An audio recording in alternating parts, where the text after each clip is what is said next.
Hola, ¿qué tal amigos de Lo que la gente pregunta? ¿Cuál es la realidad de los profesores en el sistema universitario venezolano, específicamente en la Universidad Central de Venezuela, pero que tiene eco en todas las universidades del país?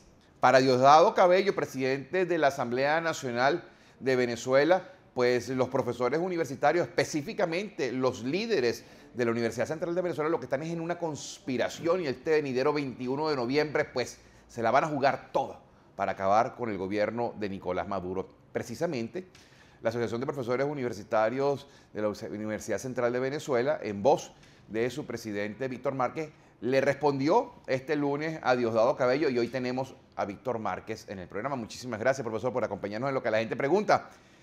Ustedes están conspirando, ustedes quieren acabar con Maduro, ustedes quieren acabar con Diosdado. Fíjate, en primer lugar, quienes tienen una vida política de conspiración son precisamente los que están mandando. La Asociación de Profesores es una organización de carácter civil, de carácter gremial, que lucha por los intereses del profesorado universitario. Dentro de las estrategias de lucha está la paralización de actividades. Para nosotros un poco pulsar cuál era la opinión de los profesores en la situación actual, nosotros hicimos una encuesta que cubrió a 180 profesores, la mayoría de dedicación exclusiva y tiempo completo, es decir, profesores que se dedican a la vida universitaria. ¿Por qué hicimos la encuesta? Porque una cosa es lo que la dirigencia gremial está pensando y otra cosa puede ser lo que esté pensando la gente. Entonces, para conocer qué estaba pensando la gente, hicimos esa encuesta. Esa encuesta que arrojó, en primer lugar, que los profesores sienten que tienen un salario que no les alcanza para vivir. Eso lo respondió el 98% de los encuestados. Cuando le preguntamos a estos profesores, bueno, entonces, ¿por qué tú trabajas en la universidad? Dado que estás respondiendo que el salario no te alcanza para vivir, ¿por qué trabajas? La gente respondió por arraigo institucional y por el Instituto de Previsión del Profesorado. Cuando le preguntamos, bueno, ¿qué hiciste tú con el bono vacacional que se te dio para que tú descanses, para que tú disfrutes, para que repongas energía para trabajar? El 96% respondió que lo utilizó para pagar deudas, para pagar colegios, para reparar vehículos, es decir, para cualquier cosa menos la recreación.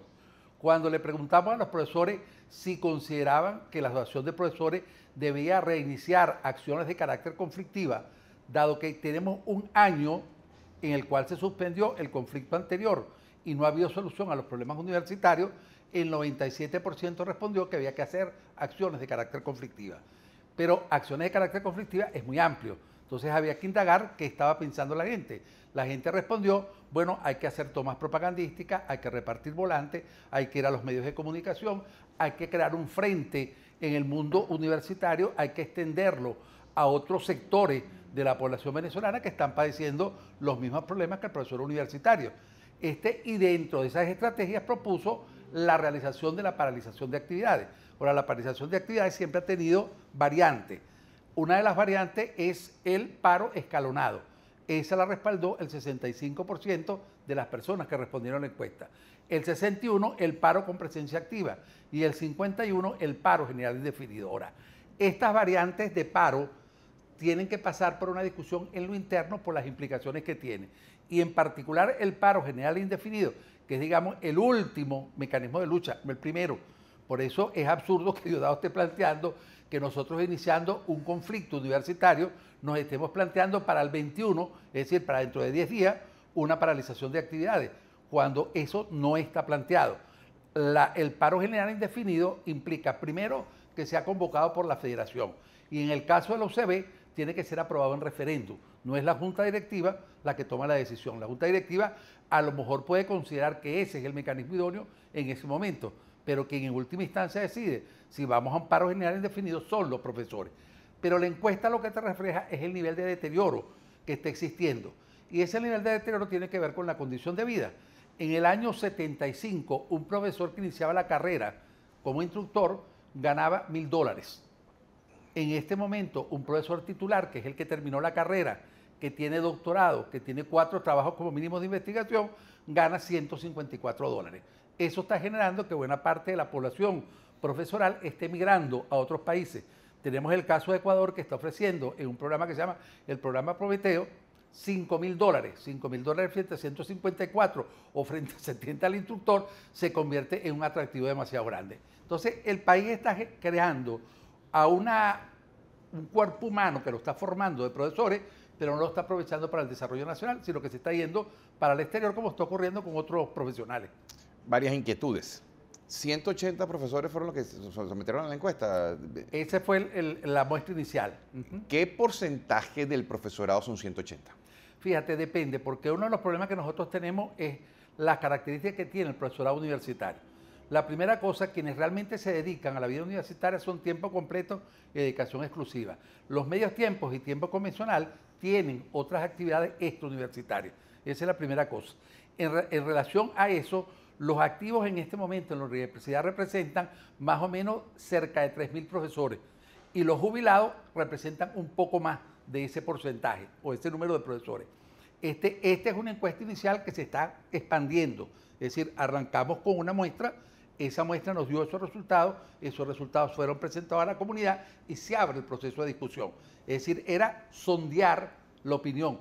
Ahora tiene que ampliarse para que con esos elementos la gente discuta y bueno, vayamos avanzando en cuáles son las acciones que vamos a llevar a cabo. ¿Qué está previsto para el 21 de noviembre que Diosdado lo considera el día D? Bueno, fíjate, lo que pasa es que él está asociando el 21 de noviembre con el 12 de febrero. Son dos fechas emblemáticas en la vida del movimiento estudiantil venezolano y de la sociedad venezolana. El 12 de febrero, Día de la Juventud, el 21 de noviembre, Día del Estudiante Universitario, que es cuando el movimiento estudiantil se levantó contra la dictadura de Marcos Pérez Jiménez. Ojalá para el 21 de noviembre hubiera una gran protesta estudiantil de carácter nacional en el marco constitucional y en el marco del derecho. Fíjate, Antonetti, ¿qué ocurre? Cualquier protesta que hagan ciertos sectores universitarios van a ser tildados en función de cuál sector que lo haga. Por ejemplo, todo este año han habido innumerables paros en la Universidad Central de Venezuela. ¿Qué tratamiento se le ha dado desde el punto de vista del gobierno nacional? Ninguno. Es decir, esos paros pasan por debajo de la mesa. ¿Quiénes son los actores de ese paro? Los sectores obreros y el sector de los empleados. ¿Por qué los paros? Por las mismas razones que nosotros realizamos en algunos momentos paros, por violación al contrato colectivo, por incremento salarial, por incumplimiento que se tiene de carácter laboral, pero la característica que los diferencia es que aquel es un sector progubernamental y el nuestro no es progubernamental. Entonces, los paros nuestros rápidamente son descalificados, tildados de estar metidos en una agenda golpista, mientras que aquellos que paralizan el funcionamiento institucional con características distintas, sobre eso no hay críticas por parte del gobierno nacional. Pero permanentemente la semana pasada hubo 2 días de paro. Por supuesto que paralizarse el docente para la docencia en aula, para la investigación, que son las funciones fundamentales de la universidad. Pero cuando los empleados dejan de trabajar, también se afecta la investigación, también se afecta la docencia, se afecta el posgrado, se afectan todas las actividades. De lo contrario, estaríamos llegando a la conclusión de que no importa, no necesitamos ni obreros ni empleados para trabajar, porque la universidad puede funcionar sin ese recurso humano. No, ese recurso humano es valioso, ese recurso humano es importante, ese recurso humano está pésimamente pagado, igual que los profesores, y se les viola su contratación colectiva. Usted dice, ojalá hubiera una gran manifestación el 21 de noviembre. Y entonces voy más allá de lo que significa la fecha como tal, como que es una fecha ligada al sector universitario. ¿Hay algo previsto para el 21 de noviembre que diera pie a Diosdado, bien sea metiendo casquillos, bien sea manejando información, a decir el 21 de noviembre es un día de?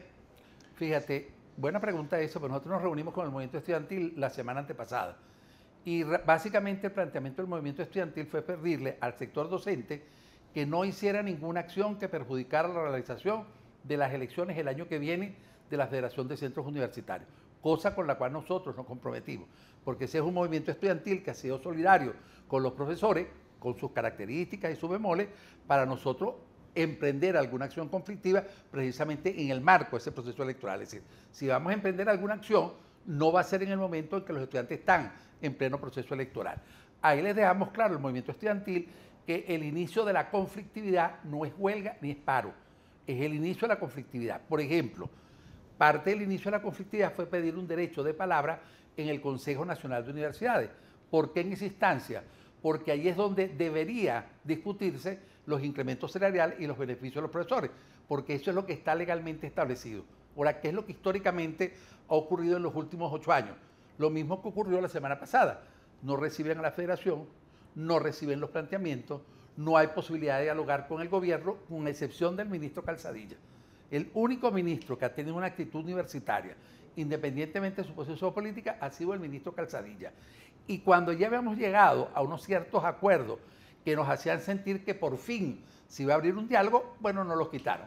Y luego empezaron a caer ministro tras ministro con el cual no se ha tenido ninguna clase de diálogo.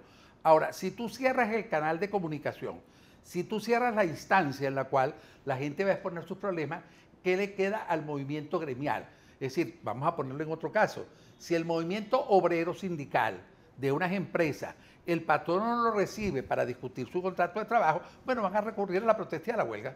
¿Quién la está fomentando? ¿El obrero y el trabajador? No, la está fomentando quien se riega a cumplir con lo que es su obligación y dar las respuestas adecuadas a las exigencias que se le están realizando. Entonces, el 21 de noviembre no hay ninguna paralización de actividades. El movimiento estudiantil no tiene planificado eso, hasta donde nosotros conocemos. Más bien lo que nosotros estamos viendo desde el punto de vista institucional es una gran fiesta. Es un día especial en el comedor universitario con una comida especial, son eventos deportivos, son eventos culturales, son conciertos. Es decir, por eso decía, ojalá el 21 de noviembre hubiera una gran protesta, porque eso lo que significa es un día de protesta, de lucha por la libertad y de expresión del movimiento estudiantil en la problemática de carácter nacional. Eso no está hasta ahora planteado. Por eso el planteamiento de Diosdado Cabello es un planteamiento profundamente irresponsable. ¿Y de dónde sacó Diosdado Cabello esa información? ¿Hay sapos dentro del movimiento profesoral que hayan llegado? Mira, esto están hablando aquí, están conspirando, no sé qué cosa. Bueno, cualquier cosa que uno plantee o diga, incluso representantes profesionales del Consejo Universitario van y salen diciendo a través de sus mecanismos de información que nosotros estamos metidos en una conspiración. Es una, digamos, una práctica constante desde el punto de vista comunicacional para convencer de que nosotros andamos en un proyecto de desestabilización. Yo sí estoy metido desde el punto de vista gremial en cambiar un gobierno que ha sido altamente dañino para el movimiento gremial y para el movimiento sindical, que ha sido profundamente destructor de la Universidad Venezolana. ¿Que quiero que salga Maduro del poder? Sí, yo quiero que salga Maduro del poder. Ahora, existen mecanismos constitucionales para sacarlo del poder. El que nos acusa Diosdado Cabello no es el mecanismo que nosotros estamos utilizando. Ahora, nosotros tenemos todo el derecho de querer cambiar al gobierno, porque eso forma parte de los procesos democráticos. Pero como él tiene una mentalidad militar, no conoce en la vida universitaria, entonces el que el presidente de la PUCB esté visitando los consejos de facultad, él no sabe que es un consejo de facultad. Él dijo, el profesor, el sapo, tú lo llamaste, ahora se llaman de otra manera, se llaman así como los cooperantes patriotas, ¿ok? Está visitando los consejos de facultad, es que yo estoy recorriendo las facultades para crear un clima. No, los consejos de facultad son estructuras académicas, donde están los directores de escuela, el decano y las representaciones del cogobierno. ¿Por qué estamos yendo a los consejos de facultad? Bueno, para plantearles lo que nosotros estamos viviendo, para decirle a los consejos que se pronuncien, para fijar posición sobre algunos problemas internos en la institución, para decirle a las autoridades de canales que el problema del presupuesto no es un problema simplemente económico, sino todo el efecto que está teniendo en el funcionamiento institucional, para invitarlos a que asuman el liderazgo desde el punto de vista académico, porque la problemática de los docentes no es un problema, y del salario no es un problema exclusivamente gremial, es fundamentalmente un problema académico. Si una institución ofrece malos salarios, no va a tener el mejor personal capacitado, va a tener el peor. Usted acaba de señalar que está trabajando políticamente para que salga el gobierno de Nicolás Maduro. Y aunque la política es un derecho humano y es un derecho de cada ciudadano, hemos podido apreciar en redes sociales que hay personas que ven que cuando gente ligado al gremio de profesores o al gremio estudiantil tienen inclinaciones políticas, pues lo ven como que no son independientes, como que forman parte de una tendencia. Y esto lo traigo a colación porque este miércoles se realiza la elección de los dirigentes de la Federación de Centros Universitarios de la Universidad de los Andes, y hay diferentes tendencias políticas y esto ha generado reacciones por parte del público. ¿Es un pecado que un profesor tenga tendencia política o que un estudiante tenga tendencia política? No, en absoluto. La política forma parte de la vida de la sociedad.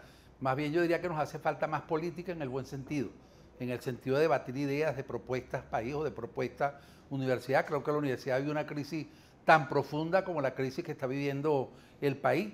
El deterioro de la calidad académica es impresionante. La Universidad Central de Venezuela, sus niveles de producción del conocimiento se han disminuido, y no porque los profesores no quieran investigar, es que a veces ni siquiera hay insumos para investigar. ¿Cuántos profesores quedan? Me dijo que 3.000 activos. 3.500 más o menos. ¿Cuántos eran? ¿Ah? ¿Cuántos eran antes que se fueran a migrar? Mira, hasta hace poco eran más o menos 4.000 y pico. Lo que pasa es que la población ha ido envejeciendo. Antes, ¿qué ocurría? Se jubilaba un profesor y entraba un profesor. ahora se jubila un profesor, no entra nadie. ¿Ok? Entonces, cada vez hay más profesores jubilados y menos profesores activos. ¿Y por qué todavía queda profesor? Porque me va a perdonar, pero si yo me gano $100 o $170 y otros me ofrecen $5,000, yo no lo pienso, yo estoy montado en el avión. ¿Ok? ¿Por qué no se han montado todos en el avión? Bueno, porque no todo el mundo le están ofreciendo esa posibilidad, porque existen limitaciones de carácter familiar, porque no todo el mundo está dispuesto a irse del país, aún por razones políticas o por razones económicas. Por ejemplo, permanentemente nosotros vemos que el gobierno nacional incita a los sectores que no están con el gobierno que nos vayamos del país. Bueno, yo lo he dicho repetidamente, yo no me voy a ir del país. Y no solo que no me voy, sino que voy a estar tratando de salir de este gobierno hasta que logremos por las vías democráticas que salga. ¿Okay? Aunque la lucha de ustedes es de carácter gremial, yo tengo que aprovechar su vinculación con la universidad para tener una inquietud aquí a colación, noticia fresca. Supuestamente llegaron unos estudiantes palestinos. Bueno, llegaron, pero supuestamente son estudiantes, a estudiar medicina. ¿Dónde van a estudiar? O sea, a la Universidad Central de Venezuela, que es una de las pocas universidades que imparte medicina, se sentaron con las autoridades para decirle, mira, aquí tengo tantos estudiantes y cómo quedaría el cupo de los estudiantes venezolanos que por concurso tienen que ganarse el derecho a estudiar medicina. Fíjate, la primera pregunta que yo me haría es si estos estudiantes palestinos hablan español. Esa es la primera pregunta que yo me haría, porque cuando uno lo veía ayer en televisión, la impresión que tenía es que no tienen ni idea del idioma. ¿Okay? La segunda cosa, no, ellos no lo van a llevar para la Universidad Central de Venezuela. Ellos han ido creando un sistema paralelo. Y recordemos que hace poco Maduro creó la Universidad de la Salud. Digo la universidad entre comillas de la salud, porque es que universidad no es dar clases. Es decir, él ha creado un conjunto de instituciones a las cuales llamó universidad. ¿Para qué las llamó universidad? Para que tuvieran presencia en el Consejo Nacional de Universidades.